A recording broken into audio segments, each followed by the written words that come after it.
Joining us for the next hour is David Icke. He is here in the United States. He is going to be speaking in Phoenix, Arizona, coming up this next Saturday. He just spoke to a packed house in New Mexico, and the crowds are 2,000, 3,000, 4,000, 5,000, swelling everywhere he travels with no mainstream media coverage across the world. He is a best-selling author, former championship goalie, former BBC News presenter, and we are extremely honored today to be joined by David Icke. David, I normally throw out my questions at you, and I do have some later in the hour. Okay. But I want to do something a little bit different today. I want to try to give you the floor here and get into what you think is most important. I know when we left off with that little interview we did last Wednesday for 30 minutes, you said the awakening is happening, and you see the New World Order falling in 2014 to 2016.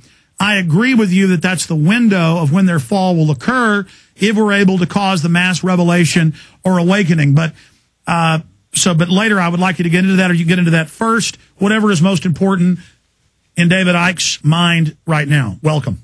Thanks, Alex. Well, you know, I've been speaking in the last few weeks in Amsterdam. People came from across Europe, then in Washington State, yesterday in Santa Fe. All different kinds of people from all walks of life, and there's no question whatsoever that there is a big awakening going on. Because one of the things I get into in detail when I talk is that the foundation of this whole global conspiracy is keeping people's sense of perception, sense of self in the world within a narrow band that suits the agenda. They have to put people who are infinite consciousness, all that is, has been, and ever will be, having an experience in this reality. They have to get those people to believe that they are their name, they are their job, they are their nation, whatever, their culture. When they are experiences, it's not who they are. And, you know, this reality is a virtual reality. What's happening now is that technology is mirroring the reality that we're experiencing. I mean, I've been researching this in great depth for a long time. If I want to go on the internet, I can't just go on the internet. I have to have a conduit, an interface that takes me through so I can observe the internet. It's called a computer. Without that interface, I can't get on the internet. Well, consciousness, which is awareness, it's if you like, energy, it's not any form. That has to have a conduit to experience this reality. And that conduit we call body-mind. And it's fine if you are sitting in front of a computer and you're on the internet. You are aware that the computer is what you're observing through. Imagine if you started to believe that you were the computer. Suddenly, you've lost complete control of your reality because the computer is now making decisions about what you think, where you go on the internet, what you think of it. And when you study the way society is structured, whether it's education or whatever it is, it's structured to pull people into the lower level of awareness we call mind, the interface, so that they believe that who they are is their name and their job and their income bracket and their culture and all the rest of it, their experiences. And what is happening, Alex, it happened to me years ago, it's happening to so many people, is they're starting to move their point of observation, their sense of self-identity from I am David Icke, born in Leicester in 1952, to I am infinite consciousness, having an experience as David Icke, born in Leicester in 1952. And that shift completely changes everything, because you're not looking at a single dot anymore. You're able to see how everything connects. And I know a guy that came to my talk yesterday in Santa Fe. David, we got a break. David, some stations don't carry that first 5 minutes. You were getting into how people interface reality, just like we interface the internet through a computer.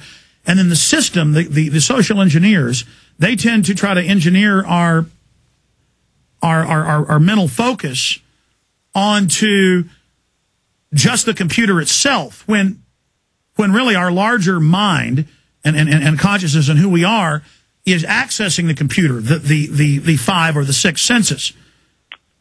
Yeah, what we call the five senses and the body mind and the brain brain. They are the computer interface that we use to go onto the internet, because this is a virtual reality that we are experiencing.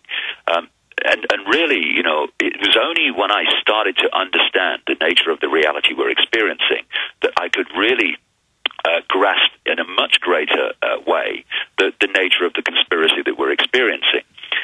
Because one of the things or a crucial thing that is imposed upon us, or what is suppressed, is the nature of the reality we're experiencing.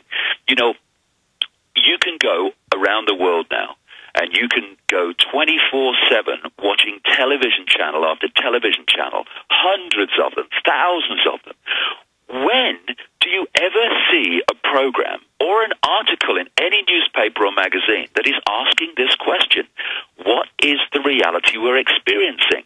Who are we? What are we doing here? These big questions are never asked, because if you ask them, you start to get big answers, and the big answers go, whoa, I can see it now. The Matrix movie series was so accurate in its symbolism, and indeed more than that, accurate literally in many, many ways.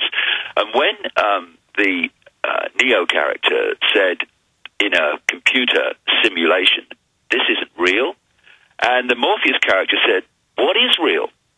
If you're talking about what you can see, touch, hear, taste, then real is just electrical signals interpreted by your brain. And it is, because the prime level of this reality is a vibrational field, a vibrational construct. It's like the wireless internet. I'm sitting here now. This hotel I'm in has the wireless internet. I'm looking around. Where is it? I can't see it. But if I tune this computer to the internet, out of the ether, it will pull a collective reality we call the World Wide Web. Now, our reality that we're experiencing is like that. These five senses decode vibrational information encoded in what we call light, in the photons of light, information. They turn it into electrical signals. They send it to the brain, and the brain decodes it into the reality that we think we're experiencing. Actually, it's not outside of us; it's inside of us. It's a holographic illusion. If you say to someone, "Tell me about the internet," they'll say, "Well, it's graphics and websites and colors and words." Yes, it is, but only on the screen that you're looking at. Everywhere else, it's electronic circuits, etc. Tell me about television. Well, it's moving pictures on a screen. Yes, it is, but only on the screen. Everywhere else, it's not in that form. And if you take information on a disk and you put it in a computer, it's just information. The computer reads that information and turns it into pictures, moving pictures, or whatever on the screen. That's what we're doing. Now, if you know that, Alex, because this is the knowledge that's passed along the top levels, the highest levels of the secret society network, and systematically kept out of the public arena, it means that you know that if you can manipulate the way people read reality, read information, you can get them to create a reality that suits your agenda. For instance, one of the things I did when I was researching some of this is I went to hypnotist stage shows to watch them at work. And you get people, they're stooges on the stage, and the hypnotist implants a belief into their brain, a program, in other words. Say he gives them a potato, and he tells them, implants the belief they're eating an apple. What they do is they take a bite of the potato, which they should, shy away from, but to them it tastes like an apple. Why? Because when the electrical signal carrying the information of the potato hits the brain, because of the implanted program, it doesn't read that. It reads the information as if it's an apple, and so that's what the person tastes. Now, if you take that basic thing, which they can do so simply, these hypnotists, when they're working with people who are open to it, across the swathe of society, the 24/7 media, the education system, what passes for it, and all these sources of information, what they're doing is they're programming a sense of reality. People like Wolf Blitzer and all these people, they're hypnotists. They don't know they are. 90% of them don't. But they are implanting a belief system. They're implanting a program. And so people who accept that program then read reality to suit the program. program, and it becomes a self-fulfilling prophecy. This is a major level of how people are programmed to see the world in a way the system desires, and crucially, see themselves in the way the system desires. I'm just Joe Public, little me, I've got no power. Like hell we have no power. David, I want to add a point and get your response to it. To simplify some of what you're saying, we are not the computer. We're using the computer to access this larger system that manifests, just like our optic nerve manifests the three-dimensional world, or television, or our ears manifest what people are listening to now. It takes those sounds and decodes them. But instead, the television, the culture, the media, it is trying to boil it down to where we're only reactive, only receiving, and not directing our subconscious mind or our soul, our spirit,